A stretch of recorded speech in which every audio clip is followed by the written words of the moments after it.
Oke, assalamualaikum warahmatullahi wabarakatuh. Saya sekalian, mari pertemuan pagi ini kita mulai dengan doa dulu ya. Berdoa mulai. Ya, makasih. Saya sekalian, hari ini saya akan mencoba untuk menerangkan secara visual, terutama terkait dengan materi yang keenam. Karena sebenarnya substansi atau materi yang pokok dari waris itu mulai dari materi ke-6. Kalau materi 1 sampai ke-5 itu masih teori-teori, tetapi begitu memasuki ke materi ke-6 yang kemarin saya sudah bicara ahli waris dan bagiannya. Nah, saya sekalian nanti bisa diperjelas, Anda baca di buku juga. Di tampilan PPT saya juga ada, tapi kali ini semoga dengan penjelasan saya kali ini semakin memperjelas ya. Jadi saudara sekalian, ahli waris itu yang semua ahli waris yang kemarin saya tulis atau semua ahli waris yang berhak menerima itu ada ahli waris itu ada 25 ya. Ada 25 orang atau 25 ahli waris. Dan itu kalau diklasifikasikan itu ada 3. Yang pertama karena sebab tertentu ya. Jadi seseorang itu bisa mendapatkan warisan karena memang ada sebab tertentu. Yang pertama apa? Karena nikah ya. Ini ada materi di yang kemarin ya, pernikahan. Siapa ahli waris karena nikah itu ada 2, yaitu zauj ya dan zaujah. Jadi zauj suami, zaujah istri itu adalah ahli waris karena memang penyebabnya adalah pernikahan. Nah, ya. Oke ya. Yang kedua apa? Nasab atau keturunan atau hubungan darah atau persaudaraan atau silsilah. Nasab ada hubungan darah. Siapa? Ini ada 3. Pertama itu usul, kedua far'un, yang ketiga adalah hawasi. Saudara sekalian, siapa usul itu? Usul itu ahli waris karena ada hubungan kekerabatan atau pertalian persaudaraan atau karena ada nasab atau keturunan dari jalur ke atas. Jadi usul itu ke atas. Dimulai dari mana? Dimulai dari orang yang meninggal.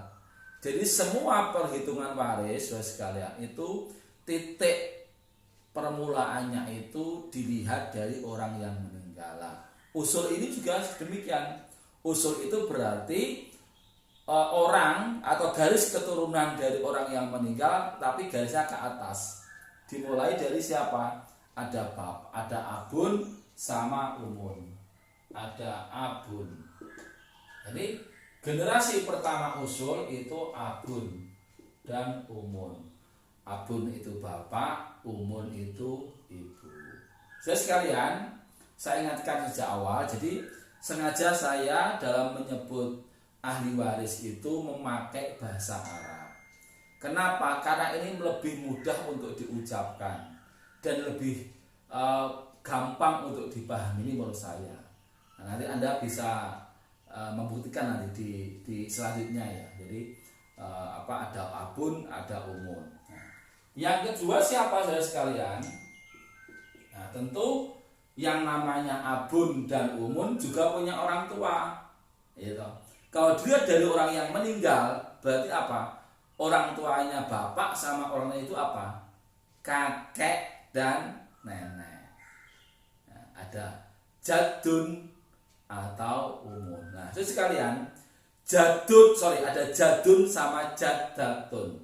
Ada kakek atau nenek. Nah, kakek atau nenek ini harus jelas juga. Karena apa? ada kakek dan nenek dari bapak kita, ya toh. Juga ada kakek dan nenek dari ibu kita. Nah, Anda punya orang tua, ada bapak, ada ibu.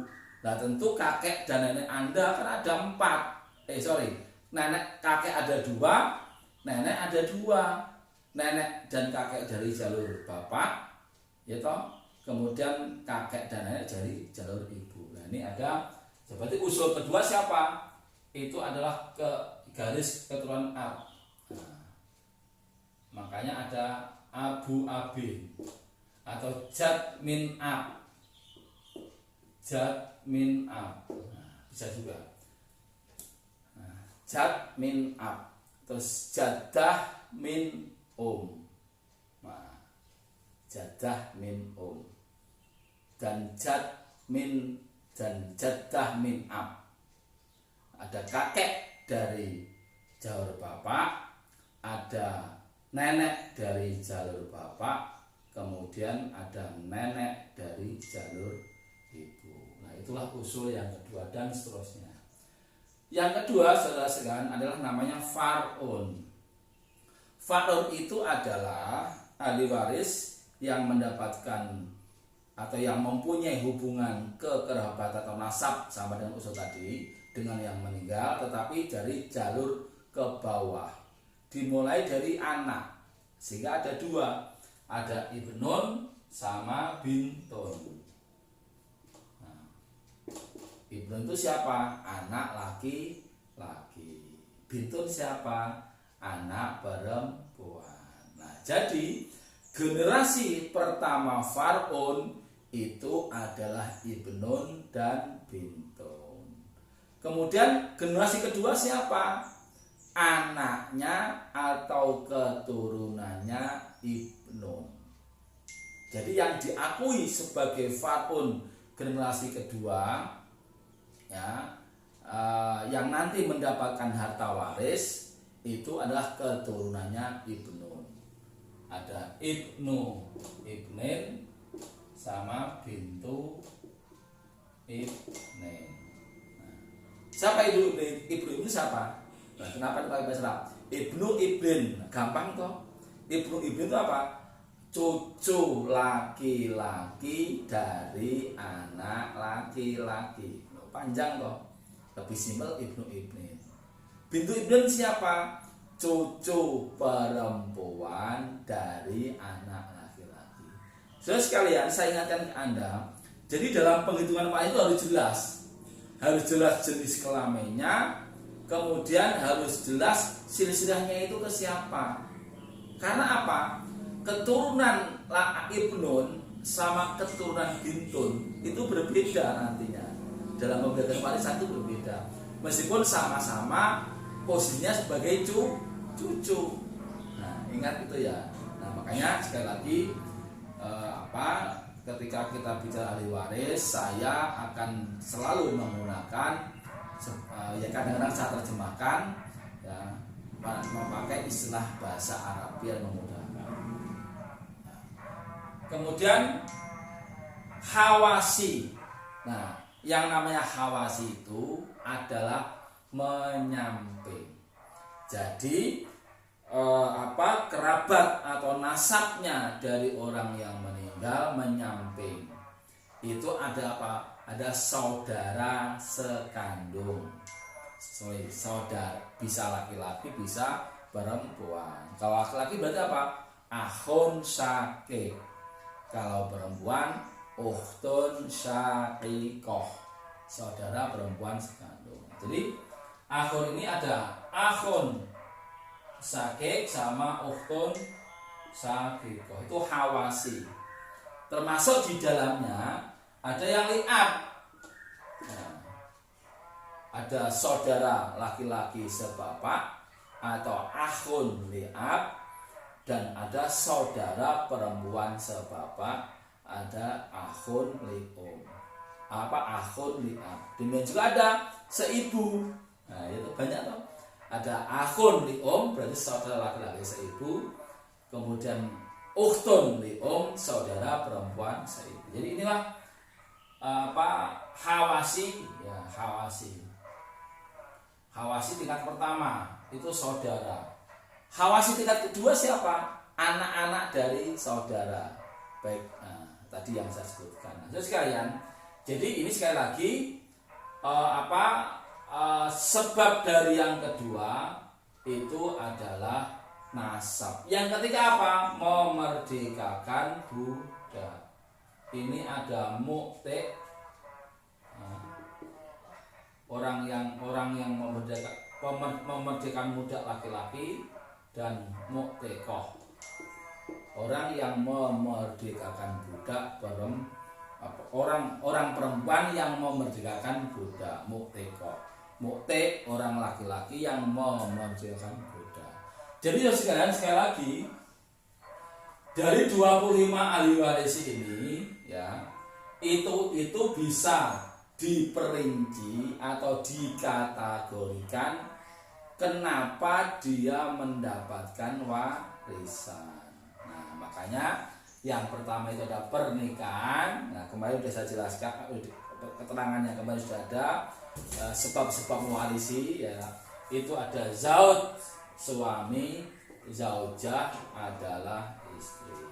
Yang kedua apa? Nasab atau hubungan darah atau persaudaraan atau keturunan. Ada usul garis ke atas dimulai dari abun umun tingkat pertama. Usul tingkat kedua siapa? Orang tuanya abun sama umun. Ada jaddun sama jaddatun, kakek sama nenek, ya kan? Kemudian yang kedua far'un, itu adalah ke bawah, dimulai dari ibnun, kemudian bintun. Yang kedua apa? Keturunan dari ibnun, ada ibnu ibnin sama bintu ibnin. Yang ketiga apa? Dari sebab nasab ini adalah hawasi, menyamping. Ada saudara, baik laki-laki maupun perempuan, baik sekandung, sebapak atau seibu. Sedangkan generasi keduanya adalah ke anaknya. Yang terakhir ini ada mu'tik sama mu'tiko, orang laki-laki yang memerdekakan budak dan orang perempuan yang memerdekakan budak. Jadi gitu ya saudara sekalian. Jadi ini memang masih teori, tetapi ini nanti akan memudahkan Anda dalam materi selanjutnya, terutama penghitungan. Nah, yang kedua saudara sekalian, ada juga ahli waris itu dikategorikan berdasarkan furudul muqaddarah atau bagian yang telah ditentukan.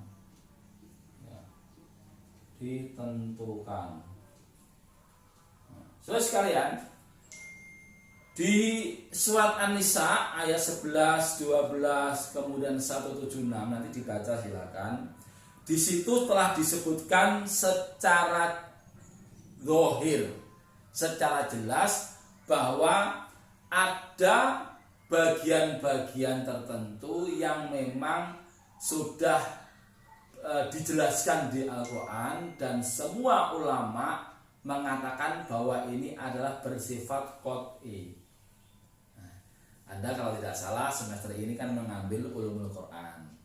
Nanti ditanyakan definisi qot'i itu apa, nanti di ulumul Quran.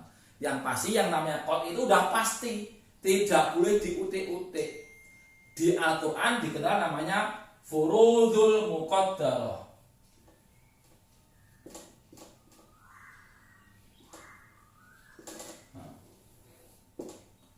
Ada furudul muqaddarah. Artinya apa? Bagian-bagian yang sudah ditentukan. Ditentukan untuk siapa? Untuk diberikan kepada ahli waris yang berhak menerima. Di Al-Quran ada 6 ya. Jadi dimulai dari yang paling besar ada 2/3, ada 1/2, ada 1/3, ada 1/4, ada 1/6, ada 1/8. Nah, inilah yang dinamakan furudul muqaddarah atau bagian yang ditentukan. Nah, kita kembali kepada ini ahli waris ini. Jadi karena posisi papan tulisnya agak ke bawah ya, yang ini saya hapus. Semoga tadi dengan penjelasan saya nanti Anda bisa menulis ya. Oke ya. Sebentar.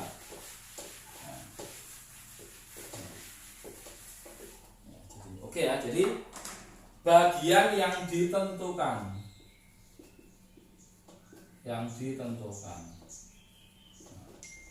Jadi klasifikasi yang kedua dari ahli waris adalah ahli waris bisa dilihat dari bagian yang ditentukan. Ini ada 3. Yang pertama zawil furud. Siapa itu zawil furud? Ahli waris yang mendapatkan bagian berdasarkan furudul muqaddarah. Itulah zawil furud. Jadi zawil furud ini kembali ke sini.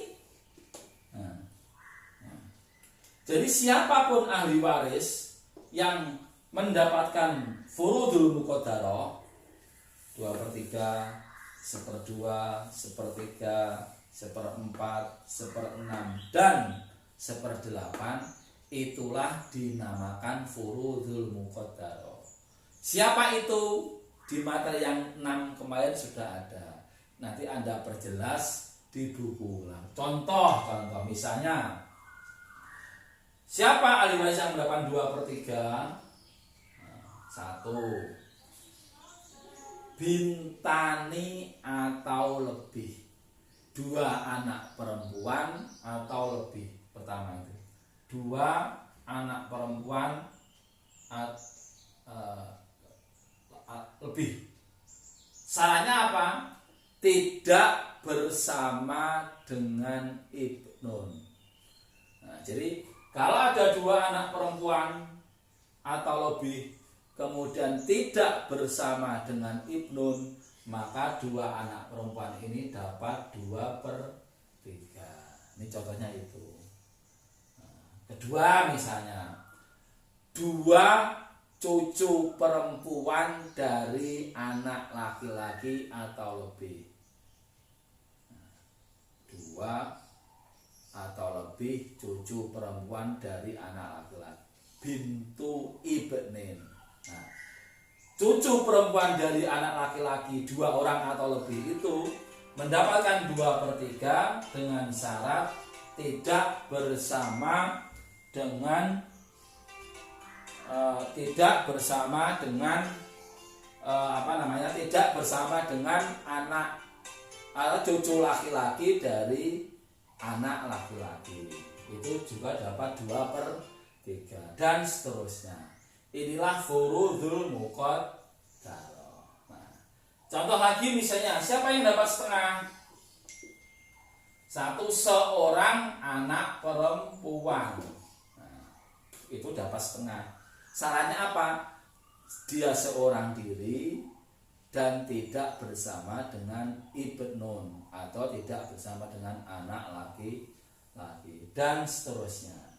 Gitu ya. Jadi itu sekali lagi itu adalah contoh ahli waris berdasarkan bagian yang termasuk kategori zawil furud. Oke ya. Kemudian yang kedua ada asobah. Nah, asobah itu siapa? Ahli waris yang mendapatkan warisan bersisa setelah diberikan kepada suami atau setelah diberikan kepada semua ahli waris yang berhak menerima. Jadi saudara sekalian, asobah ini itu sisa. Ya. Sisa dari mana? Setelah diberikan kepada ahli waris yang lain. Itu ada 3. Pertama asobah binafsi.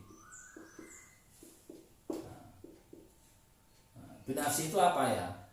Binafsi itu ahli waris yang mendapatkan sisa atau asobah karena diri sendiri. ini semuanya laki-laki. Ada dari ada ibnun, ada ibnu ibnin, itu kalau dari jalur far'un. Kalau dari usul apa? Ada abun, ada jadun, atau jadun min ab. Kalau dari segi khawasi apa? Ada akhun sakik, ada akhun li ab. Nah, jadi para laki-laki itu kalau sendirian dia tidak bersama dengan yang sejenis perempuan, misalnya anak laki dan anak perempuan, nah, tapi itu adalah asobah binafsi. Yang kedua apa? Asobah bil ghair. Yang kedua dari asobah adalah asobah bil ghair. Jadi yang namanya asobah bil ghair itu asobah atau ahli waris yang mendapatkan sisa karena bersama dengan ahli waris lain yang juga mendapatkan sisa. Jadi asobah bil ghair ini ada 4. Yang pertama adalah bintun. Bintun ini asobah bil ghair karena bersama dengan ibnun. Tadi kan saya katakan bil ghair itu dia mendapatkan sisa karena bersama dengan orang lain yang mendapatkan sisa juga. Tadi kan ibnun kan asobah bi nafsi. Ketika ibnun bersama bintun, maka bintun ini asobah bil ghair dengan ibnun. Yang kedua siapa? Bintu ibnin. Ketika bersama dengan ibnu ibnin.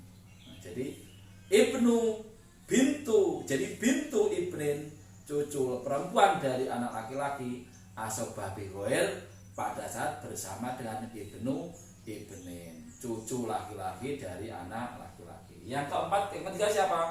Ukhtun sakikoh, bersama dengan akhun sakik, saudara perempuan sekandung bersama dengan saudara laki-laki sekandung. Yang terakhir atau yang keempat, ukhtun li'ab, bersama dengan akhun li'ab, saudara perempuan sebapak bersama dengan saudara laki-laki sebapak. Jadi sekali lagi asobah bil ghair itu ada 4 ya. Sekali ada 4 ya. Bintun bersama dengan ibnun, bintu ibnin bersama dengan ibnu ibnin, ukhtun sakikoh bersama dengan akhun sakik, ukhtun li'ab bersama dengan akhun li'ab. Itulah asobah. Yang ketiga apa? Asobah ma'al ghair. Asobah ma'al ghair itu ahli waris yang mendapatkan asobah atau sisa karena bersama dengan ahli waris lain yang bukan asobah. Jadi bedanya itu kalau bil ghair ini bersama dengan ahli waris yang asobah, tetapi kalau ma'al ghair bersama dengan ahli waris yang bukan asobah. Nah, asobah bil ghair ini ada 2. Ukhtun sakikoh ketika ada far'un perempuan. Kemudian ukhtun li'ab ketika bersama dengan far'un perempuan. Nah, ingat toh, tadi sudah saya jelaskan namanya ada far'un. Nah, ini berguna lagi. Jadi far'un perempuan itu dia bukan asobah binafsi maksudnya ya. Makanya ketika ada ukhtun sakikoh itu ada far'un perempuan, maka dia itu asobah ma'al ghair. Demikian juga ukhtun li'ab. Nah, sekarang jadi inilah saudara sekalian kategori kedua bahwa ahli waris itu bisa diklasifikasikan berdasarkan furudul muqaddarah atau bagian yang ditentukan. Ingat, furudul muqaddarah itu bersifat qot'i, tidak boleh diutik-utik. Anda nggak boleh usul, Pak, bagaimana kalau ditambahi 1/7? Nggak boleh. 1/9 nggak boleh. Jadi yang namanya furudul muqaddarah itu pasti ada 6. Ada 6. 2/3, 1/2, 1/3, 1/4, 1/6, dan 1/8. Inilah furudul muqaddarah ya. Itulah furudul muqaddarah. Jadi ahli waris furudul muqaddarah ini berarti ya ahli waris dawil furud. Nah, itu kemudian yang kedua apa bagiannya? Asobah tadi saya omongkan. Ada asobah binafsi, ada siapa itu binafsi? Dengan sendirinya asobah.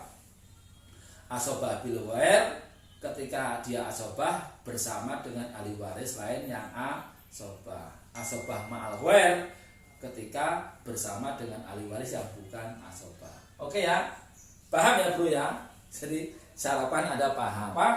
Sekalian. Jadi tadi kan ahli waris yang berdasarkan furudul muqaddarah tadi kan sudah saya jelaskan. Ada dzawil furud, ya kan? Ada asobah. Ya, asobahnya ada 3 tadi, binafsi, bil ghair, sama ma'al ghair. Yang ketiga sekalian, ada ahli waris dzawil arham. Dzawil arham ini apa? Ahli waris yang memang tidak termasuk dzawil furud dan asobah. Itulah dzawil arham. Ya, jadi tadi kan ada bagian yang diterima, ya kan? Jadi yang pertama adalah ahli waris bisa diklasifikasikan berdasarkan bagian yang diterima atau furudul muqaddarah. Yang pertama adalah dzawil furud. Tadi ahli waris yang mendapatkan bagian berdasarkan 6 tadi itu. Yang kedua asobah, ada 3, binafsi, bil ghair, dan ma'al ghair. Sedangkan yang ketiga dzawil arham. Jadi dzawil itu apa? Siapapun ahli waris atau kerabat dari orang yang meninggal yang mempunyai hubungan nasab atau kerabat dengan orang yang meninggal, itulah dzawil arham. Nah, berarti siapa itu dzawil arham? Ya selain dzawil furud dan asobah. Makanya Anda harus paham betul siapa itu dzawil furud dan harus paham betul siapa itu asobah. Karena selain 2 kategori ini berarti dia dzawil furud. Siapa itu? Yang paling gampang adalah keturunan anak perempuan. Jadi, ya kan?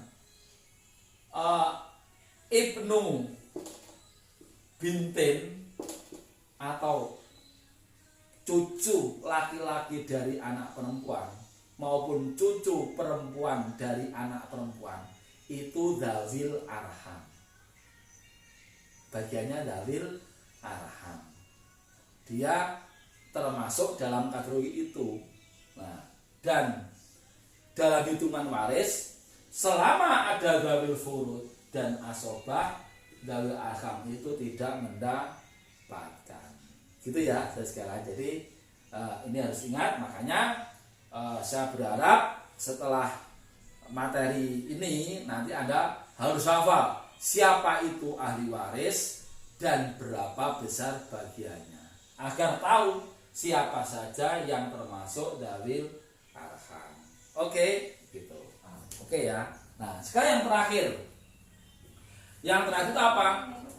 Ahli waris bisa juga diklasifikasikan ada yang menghalang, ada penghalang, ada yang terhalang, atau ada yang menghalangi dan ada yang dihalangi. Kita kenal dengan hajib, itu penghalang, mahjub yang dihalang. Hajib itu yang menutup, hajib itu kan penutup, otak orang yang menutup. Tapi dalam konteks waris ini dimaknai menghalangi. Nah, sekalian, kenapa ada hajib dan mahjub? Ini pada dasarnya itu tergantung seberapa kualitas kedekatan ahli waris itu dengan orang yang meninggal.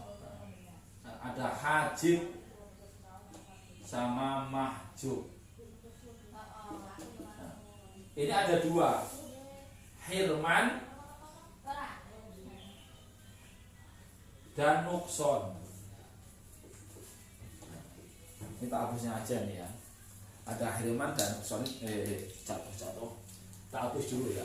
Jelas sekalian, apa itu hajib Hirman? Hajib Hirman itu adalah ketika penghalang untuk menerima warisan itu betul-betul terhalang sama sekali.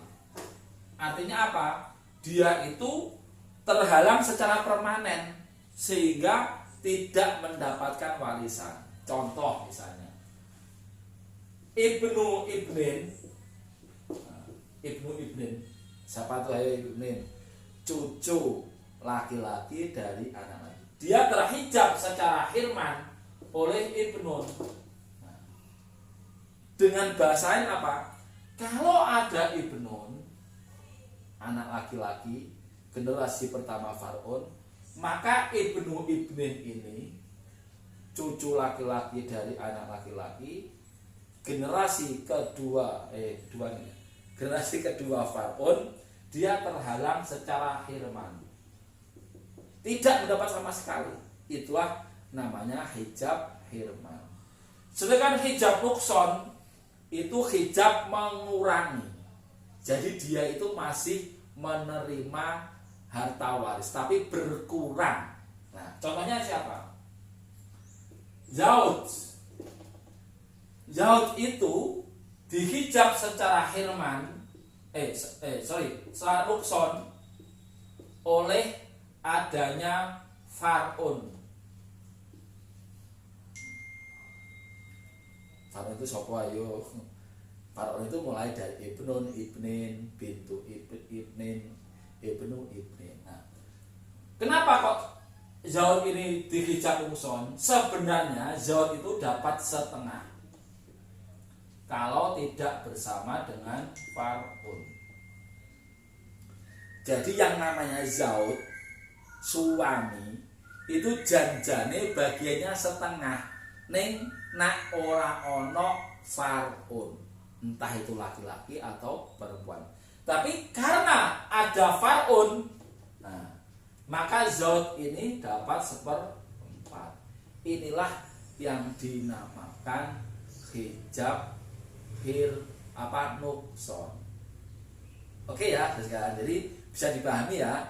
Jadi sekali lagi, yang namanya hijab mahjub itu adalah seseorang yang menghalangi orang lain untuk mendapatkan warisan. Itu namanya hajib atau penghalang. Sedangkan mahjub itu adalah seseorang atau ahli waris yang terhalang mendapatkan warisan karena orang lain. Nah, ini ada dua. Yang pertama Hirman atau menghalangi sama sekali.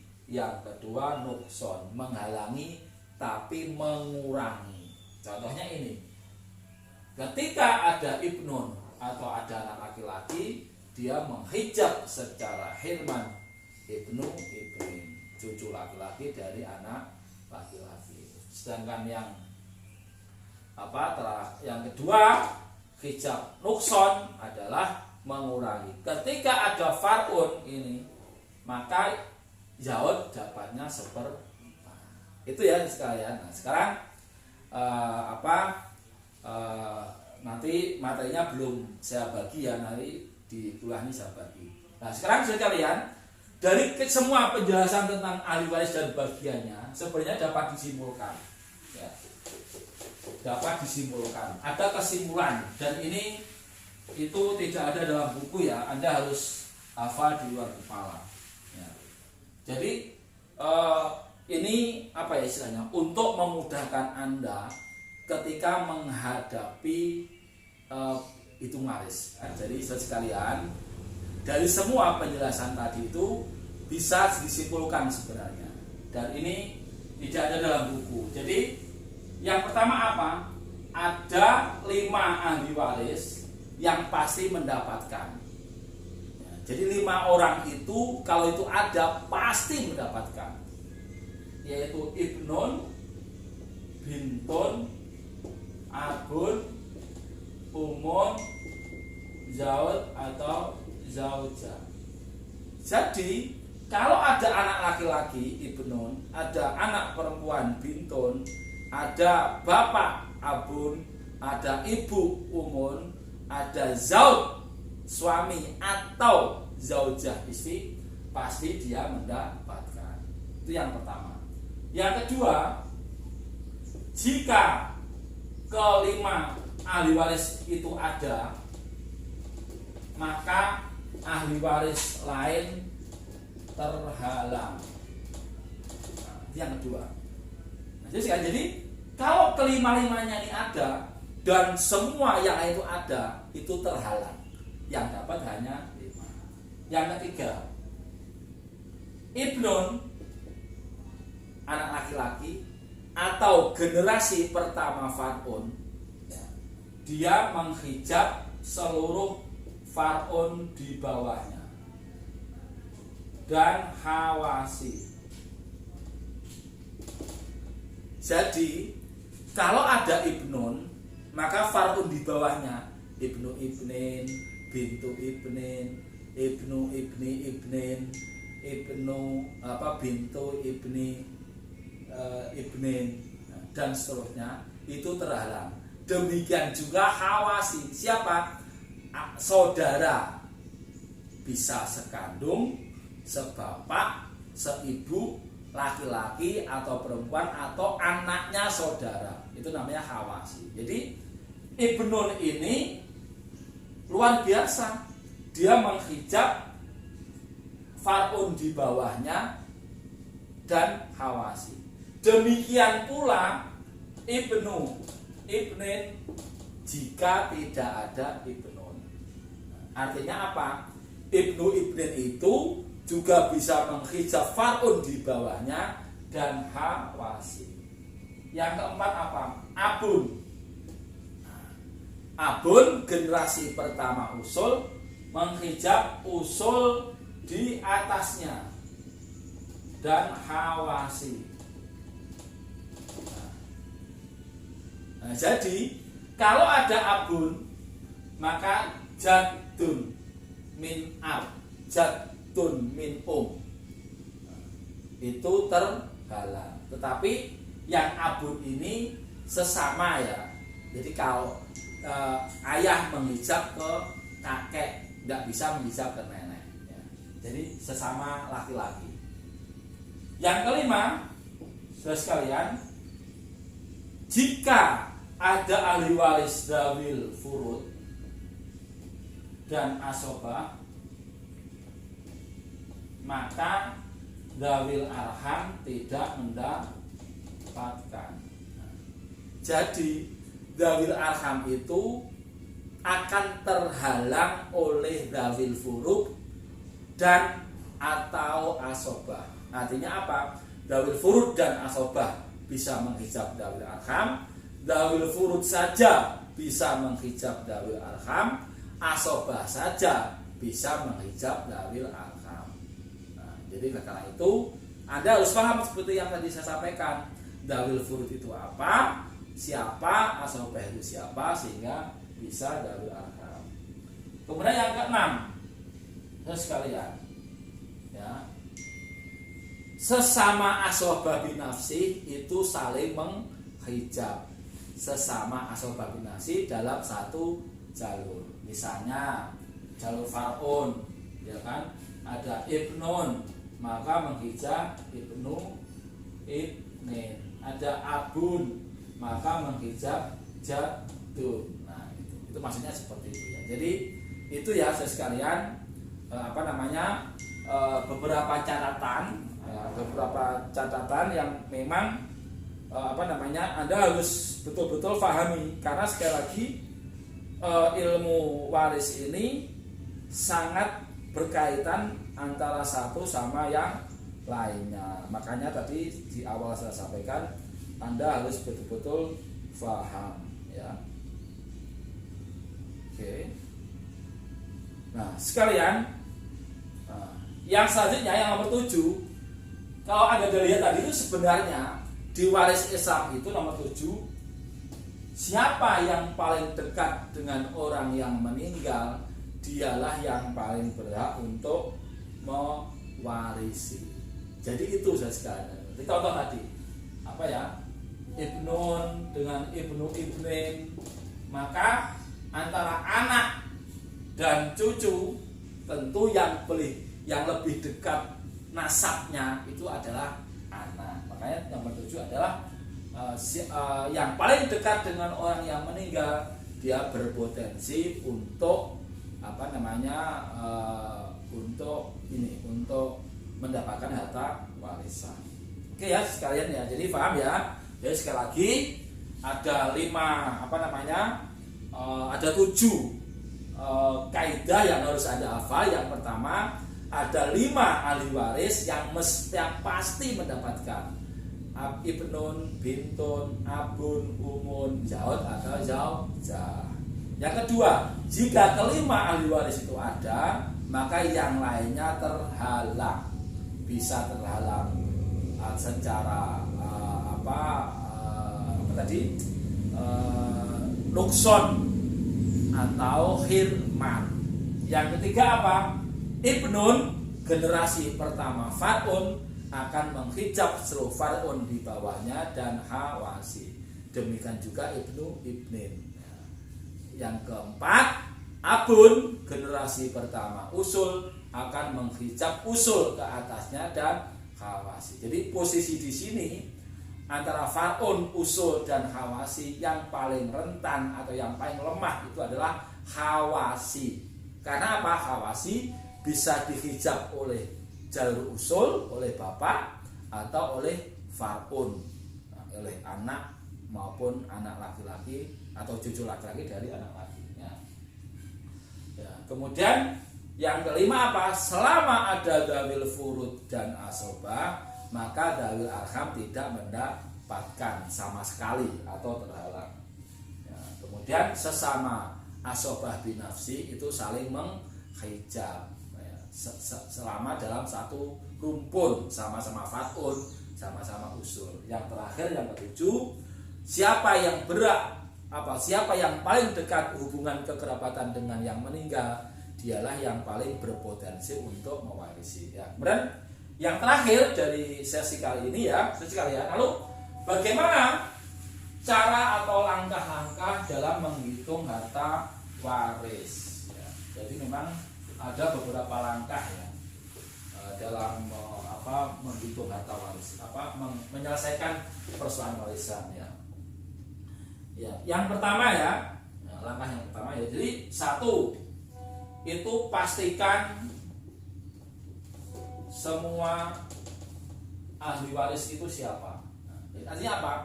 Dari semua orang yang mempunyai hubungan dengan yang meninggal, Anda harus memastikan siapa saja yang termasuk ahli waris. Itu yang pertama ya. Nah, kemudian setelah semua kita ketahui siapa ahli warisnya, yang kedua apa? Dari semua ahli waris itu siapa yang dapat dan yang tidak dapat. Nah, ya kan? Kan tidak semuanya ahli waris mendapatkan. Nah, jadi setelah semua ahli waris ada, misalnya ahli warisnya ada 30 orang. Nah, yang kedua apa? Di antara 30 itu pastikan siapa yang dapat, siapa yang tidak. Kemudian setelah ketahuan berapa besar bagian atau siapa yang dapat, tentukan berapa bagian ahli waris yang dapat itu. Itu yang ketiga. Artinya apa? Wah, ternyata dari 30 orang itu yang dapat hanya 7 orang atau 7 ahli waris. 7 ahli waris itu Anda tentukan berapa besar bagian masing-masing. Kemudian yang keempat, pastikan berapa besar harta waris. Kemarin sudah saya sampaikan kan di materi selanjutnya, ya di paparan PowerPoint. Jadi berapa harta waris itu apa? Harus harta waris itu bersih setelah dikurangi apa kemarin?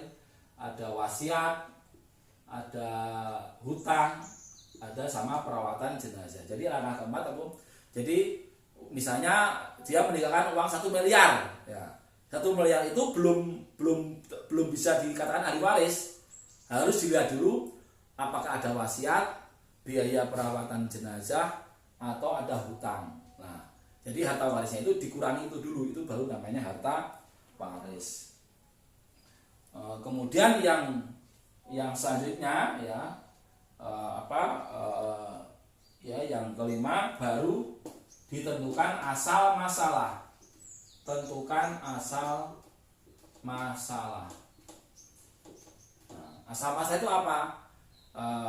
Bilangan yang bisa dibagi pecahan dari fardhu muqaddarah. Ada sepertengah, yang tadi ada sepertiga, ada setengah dan sebagainya. Nah, kemudian yang terakhir ya baru dihitung berapa bagian yang diterima oleh ahli waris berdasarkan bagian yang diterima itu dikalikan dengan harta waris.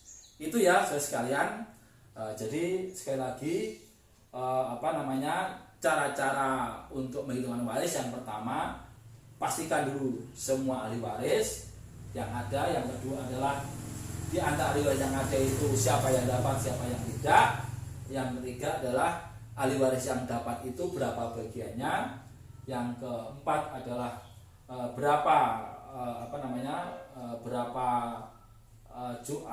harta peninggalannya atau warisnya. Yang kelima, tentukan asal masalahnya, ya. Yang terakhir adalah baru dibagi. Saya pikir itu ya saudara sekalian. Semoga penjelasan ini bisa membantu Anda dalam memahami materi. Oke, terima kasih. Assalamualaikum warahmatullahi wabarakatuh.